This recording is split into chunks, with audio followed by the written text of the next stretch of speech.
জলপাইগুড়ি জেলার ময়নাগুড়ি ব্লকের উত্তর মাধবঢাকা ছোট ভাংদানি এলাকায় নারী শক্তি সংঘের পক্ষ থেকে দুর্গাপুজোর খুঁটি পুজো অনুষ্ঠিত হলো আজ। জানা গেছে 3 বছর ধরেই পুজো চালিয়ে যাচ্ছেন নারী শক্তি সংঘ। প্রত্যেক বছর মা দুর্গাকে রাজবংশী পোশাক পরিয়ে নিয়ে আসেন তারা।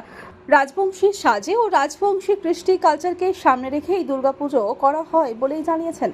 প্রত্যেক বছর যেভাবে ময়নাগুড়ি থেকে বৈরাতি নৃত্যের মধ্যে দিয়ে মা দুর্গাকে বরণ করে নিয়ে আসেন, ঠিক সেইভাবে এবছর নারী শক্তির পক্ষ থেকে প্রত্যেকটি সদস্যা রাজবংশী পাটানি পরে বৈরাতি নৃত্য ও বাংলা বাইশের মধ্যে দিয়ে মা দুর্গাকে বরণ করে নিয়ে আসবেন।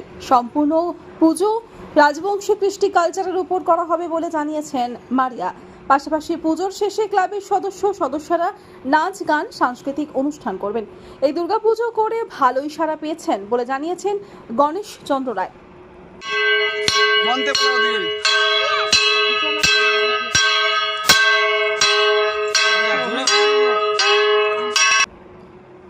জলপাইগুড়ি থেকে কনক অধিকারী রিপোর্ট, আনন্দ বার্তা।